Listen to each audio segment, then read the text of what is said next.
The views and opinions expressed on any program are those of the producers and/or the persons appearing on the program and do not necessarily reflect the views and opinions of FRC Media, Bristol Community College, or the City of Fall River.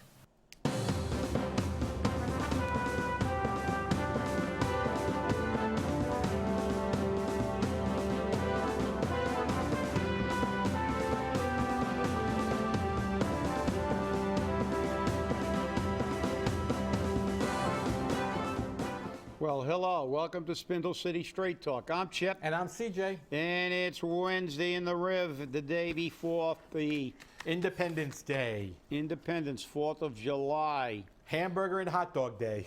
and possibly terrorist attacks. Feds warn of possible domestic terror attacks. Federal authorities are warning that political radicals may attack people celebrating on 4th of July. Heaven forbid we celebrate the fact that we got a nation, created an independent nation, and where you can actually have the constitutional right to be an idiot. So we have a lot of issues about this celebration. I see that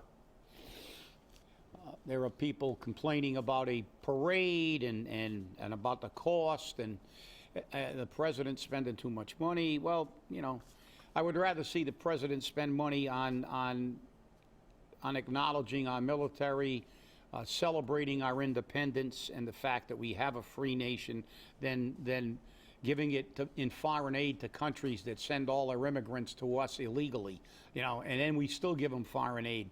So that's just me, but it disturbs me when I see things like this on 4th of July. And of course, Colin Kaepernick, the resident nitwit, I guess he hasn't had enough press lately, so he objected to having the colonial flag on a Nike sneaker. And why anybody buys Nike just goes to show that people in this country, they keep electing these politicians, and they don't really care about anything except themselves. They're going to buy, you know, Nike should have been out of business as soon as they got him on there. Now he objects to the colonial flag being on a Nike pair of sneakers, so they discontinued the brand, which will now make them more costly because people who have gotten a few pairs, they will be collector's items. Yeah, I guess he objects because the colonial period, well, I guess Colin, like most people, especially Colin, who's not really all black, he's half white and he was brought up by white parents, but he doesn't care about that. He's a political opportunist. I guess he forgot that the reality was, who sold the slaves to the people that come to the United States?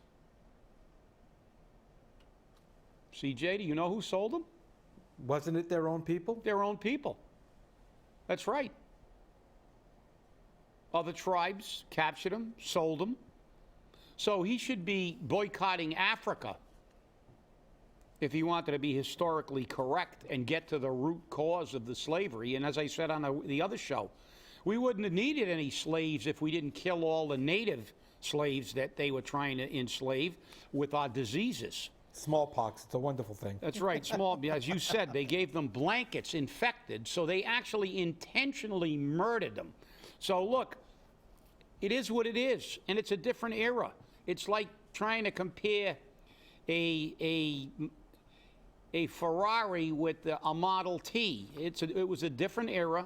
Does it make it right? No, but it was a reality. That everything evolves, including sometimes society, and some people may argue that the society we're living in today has devolved. We're going backwards when we see some of the ridiculousness that they end up getting themselves entrapped with. That's what they do. They like to divert your brain from the fact that they're doing absolutely nothing for the American worker. And talking about doing nothing, and another big promise that I don't care. After nearly 30 years, a open parentheses real, close parentheses, Southcoast groundbreaking, and they were all there, all our political friends, all the usual suspects, breaking ground. This time it's going to be a reality. Well, don't hold your breath. Something will happen in the next year or two to delay the project. The funding will have to be diverted somewhere else. You know, maybe I'm wrong. But What is it going to do for the city? My opinion, absolutely nothing. And I think if you read this article, you can see where we stand on this article. Well, one of the things I loved was that Mike Roderick's warned Pollock, and that's Stephanie Pollock, the MassDOT CEO, that he said he warned Pollock of the shovels. He had collected over the years from past Southcoast Rail groundbreakings and said he didn't want another one until construction was already underway. Yeah, but even if construction was underway, let's look at what it says. The next 4 years of the project will see the commuter rail's Middleborough Lakeville line extended to New Bedford and Fall River, which will require reconstructing 17.3 miles of existing New Bedford main track, and 11.7 miles of the Fall River secondary track. So we're already secondary in this whole project anyway. We're like the dangling participle. You know, this is the end of the line, figuratively and literally. Fall River is the end of the line, and we're the secondary track.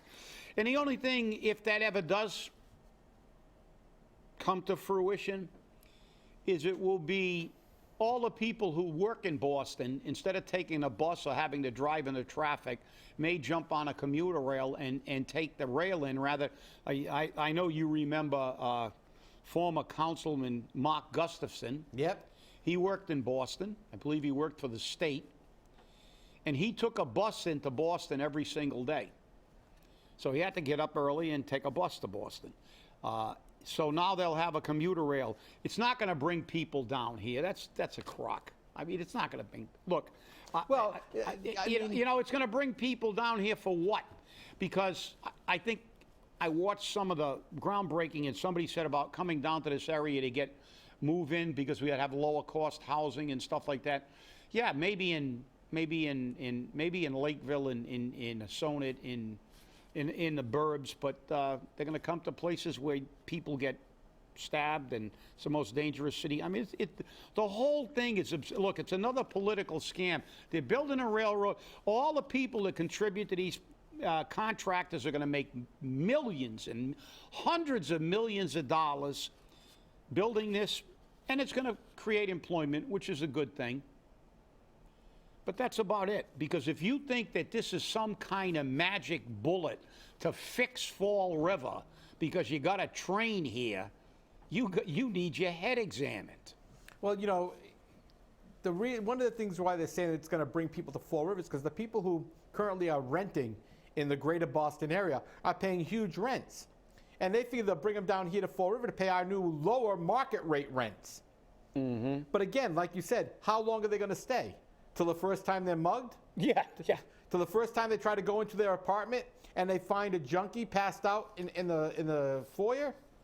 And, you know, I've already heard from some of the market rate housing places that are open, including one of the first ones, that they come in because there's one door that they're going to use for everything, the offices and whatnot. And there are people sitting on the floor that don't even live there. Yeah. And what are they supposed to do? Yeah, and as you said, they're trying to buy up a lot of multiple rent. They're anticipating an influx of renters. Exactly. And as you said, they're not going to stay. They're going to get out. They're going to go somewhere else. They're going to get down in this area. They're going to say, well, you know, the rents are cheaper in Fall River, but they're also cheaper in the surrounding areas where I don't have to trip over junkies. Right. And worry about getting stabbed or and mugged and shot. Or Panhandling.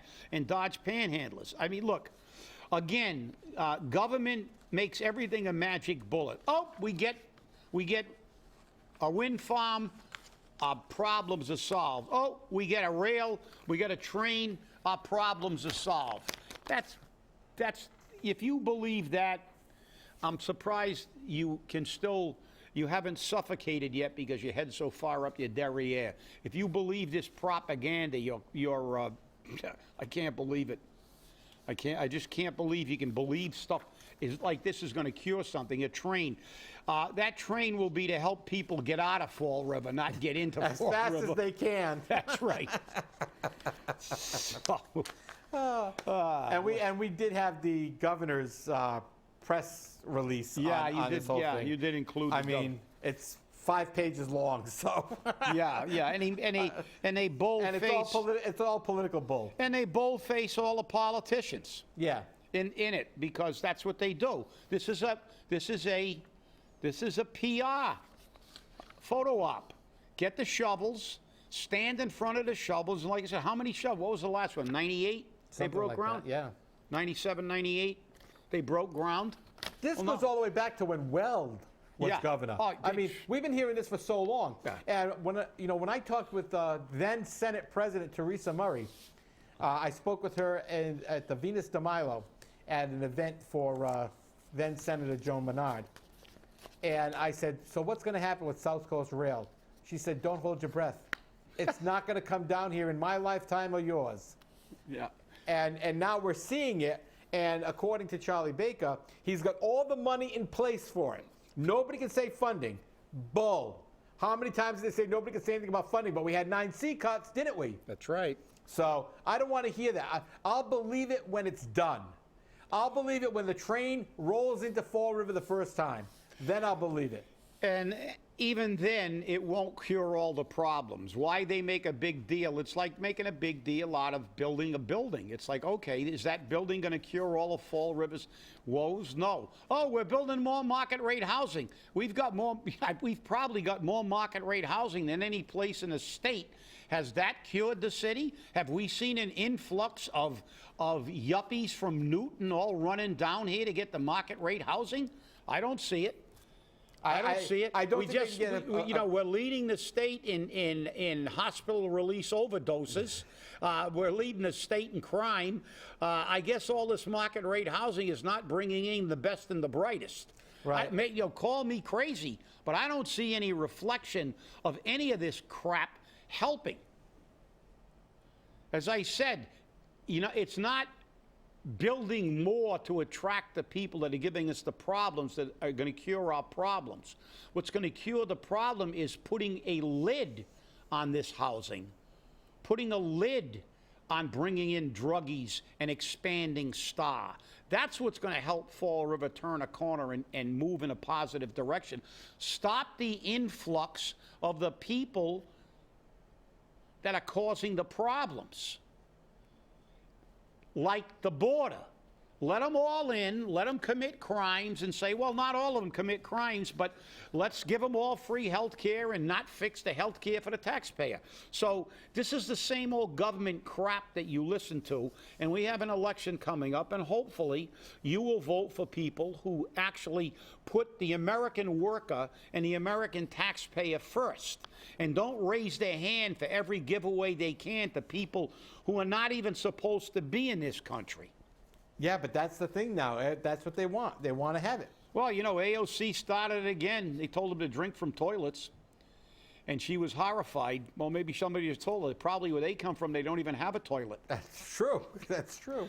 You know, they probably go out behind a house and have a dump. They have a because latrine. they probably don't have indoor plumbing or clean water. And not only that, they've got better tolerance for that water.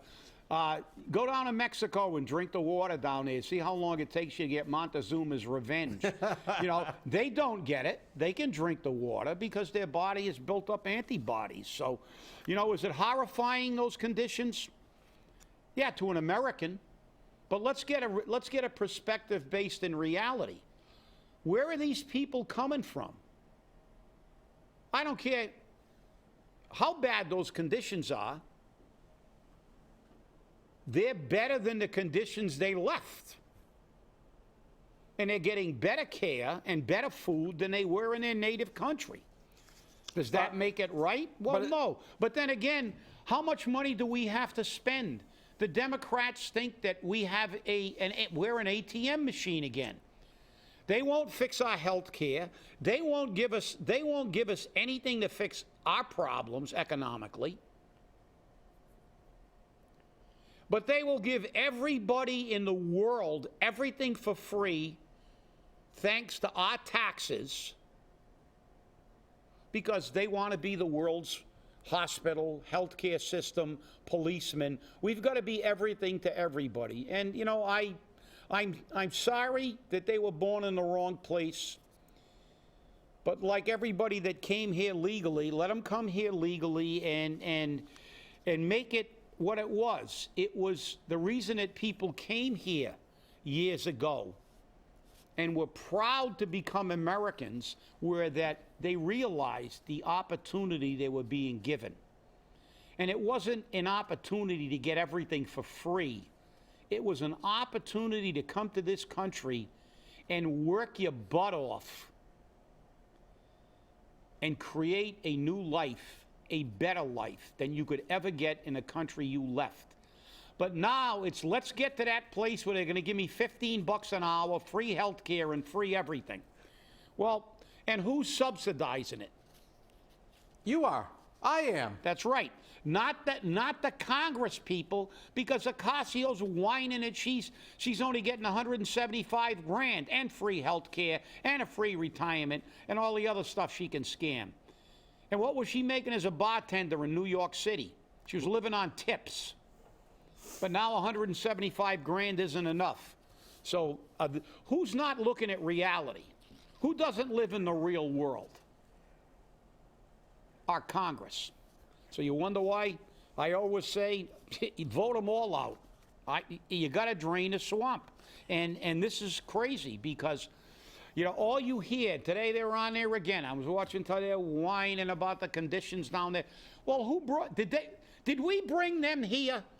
I don't remember that. Did we bring those thousands and thousands of people? Did we have like free buses like they're going to a casino?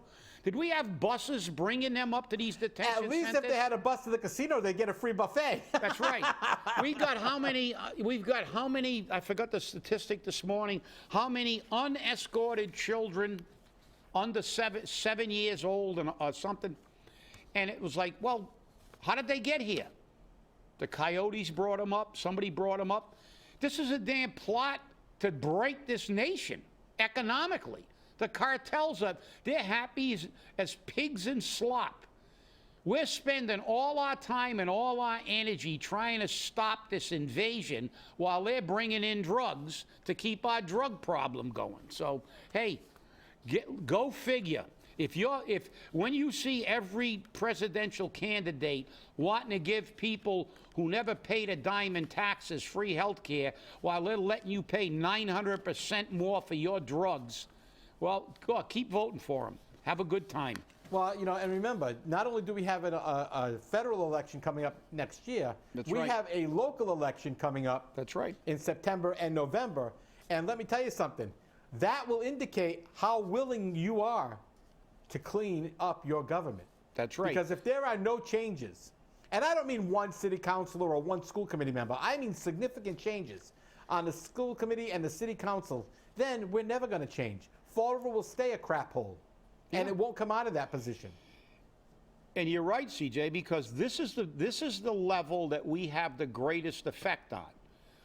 The people of Fall River can determine the shape of their government. Maybe we can't determine it on a national level because, look, Massachusetts is going to vote Democrat. I don't care if if Adolf Hitler switched parties and he was resurrected and he was a Democrat, he'd carry Massachusetts. Yeah, he would. And that's just the way it is, which is mind-boggling since we've had numerous Republican governors. We have a Republican governor now, yet we've never had a legislature that was Republican, at least in my recollection. I don't ever remember one either. Maybe during the colonial period, if there was they might have been Republican. Maybe when Abraham Lincoln was the president, we might have had at least a fairly close balance of Republicans, but not in any kind of recent recorded history. We've always been voted, always democratically controlled, yet we had Republican governors. So go figure. It just goes to show how schizophrenic the voters can be. But as you said, on a local level, if you decide to give somebody new a break, and I don't care if you go, well, I don't know, maybe, well, give them a shot. Because that's what we should be doing, making it a revolving door. Showing them that the only way they'll ever occupy that seat for more than one term is if they pay attention to the taxpayer.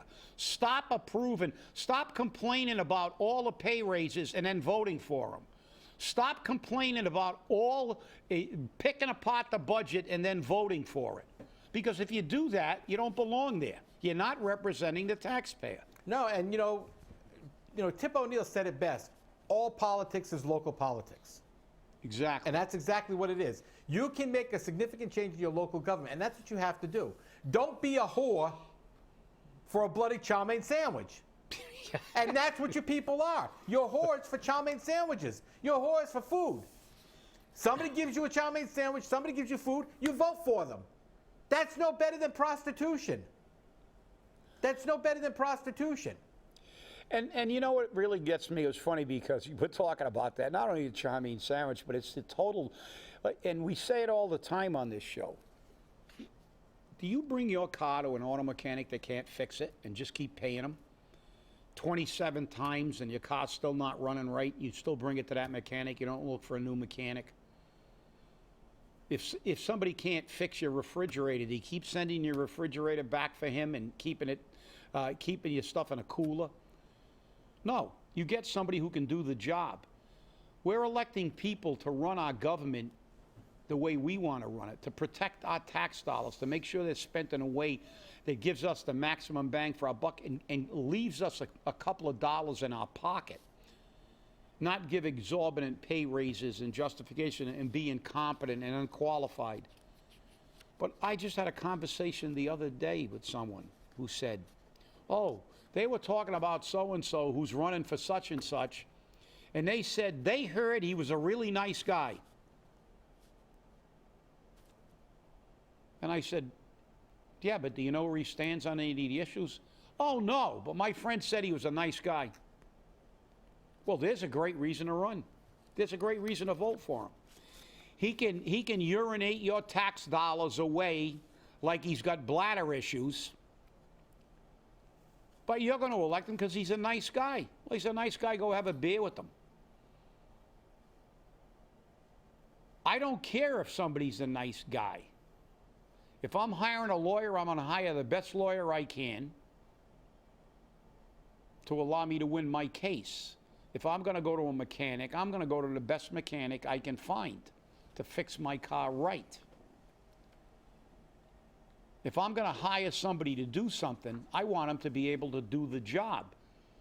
I don't vote for politicians because I like them. I know a lot of people that I like, that I think are okay, that have run for office that I didn't vote for because I didn't feel they had the right platform or they had the ability to do the job.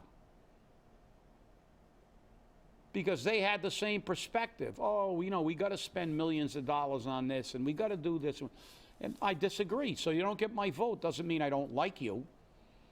It's just that, hey, I'm not going to hire you for that job. You can't do it. It's like hiring a stonemason to landscape your yard. Chances are he's not really proficient. Because the guy's a nice guy and we like the same baseball team or the same hockey team, that's not a reason to elect them to public office. And that's the problems we see, CJ, all the time. And I know you hear it all the time. Constantly. I mean, it's not like it's something new. And again, like you said, he's a nice guy. Well, you're a nice guy, Chip. You want to be city council? Well, I don't know. I think I think the jury on us is out. I don't know about being a but then again you're a nice guy to me, so you know. Well, again, that's where we get to labels. Right. It can't be about labels because to your friends you're tenacious, to your enemies you're pugnacious. That's it. So those labels are based on the eye of the beholder. Or as Pythagoras once said, man is the measure of all things. So to the Nazis, Adolf Hitler was a great guy. He was tenacious. That's right, he was tenacious. But to everybody else, he was pugnacious. So these kind of labels are crap. You don't elect somebody for a job because you like them or dislike them.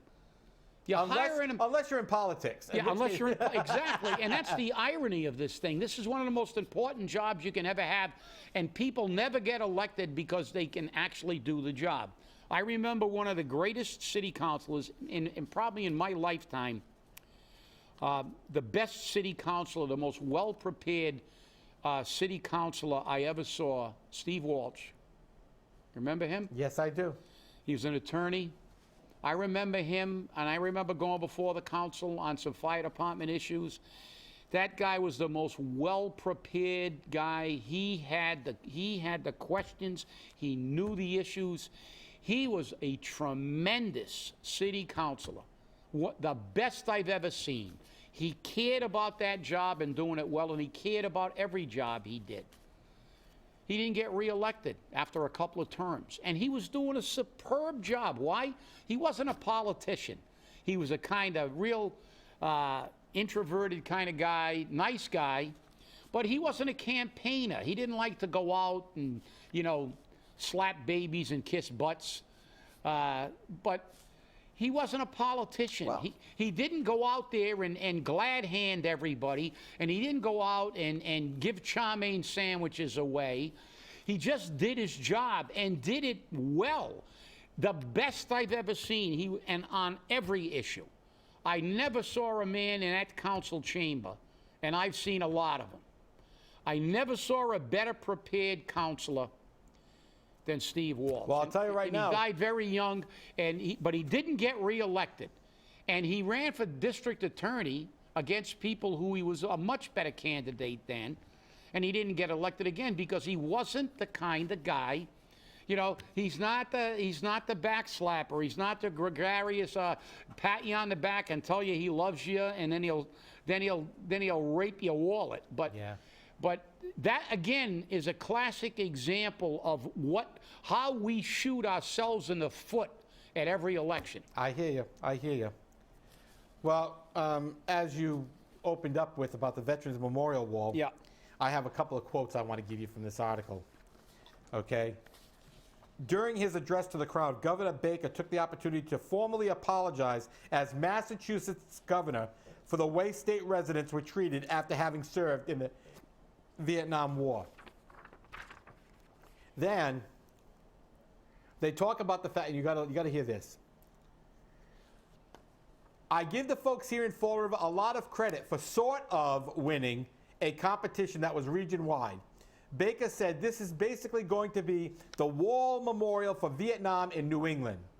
I think this is a fitting tribute to the men and women who served and died in Vietnam, but more importantly, this is the right place for it. And I give the people of Fall River tremendous credit for making it happen. Yeah. This is where you turn around. I mean, they can't put another one of these up for 50 miles from this area. And it makes it very interesting to see. This was put together by the people of Fall River, but you'll notice the governor's taking credit for it. Well, not only that, CJ, it went from a regional memorial now to a New England memorial. No, it gets even better in that article. If you read it, they said that it's going to draw people from all over the country. Come on. Look, if you're going to travel from the Midwest to the West Coast to see a Vietnam memorial, you're going to go to Washington. You might as well go to Washington. You might as well and see all the other memorials too. I mean, look, it's ludicrous, but look at the evolution. As you said, we raised the money for it. Fall River basically funded it, yet it's a regional. Now the governor makes it a New England memorial. So it's, as we said, Fall River only gets the headline when it's somebody stabbing somebody or we're the #1 in crime. If even though Fall River did all the heavy lifting for this memorial, it's become a regional, and the people don't get credit. Kudos to them. And it's always lots of fun, that's for sure. Let's hope that we don't see any desecration of this monument, because one of the problems I see in Fall River is always this, a lack of respect for everything. And let's hope that that segment of our population doesn't deface any memorial. And let's remember, they did deface the Iwo Jima Memorial. That's so right. Anything's possible. Hey, everybody, have a safe and happy 4th of July. Enjoy yourself. And we'll see you on Friday, because we will be here. And remember what it's about. It's about America.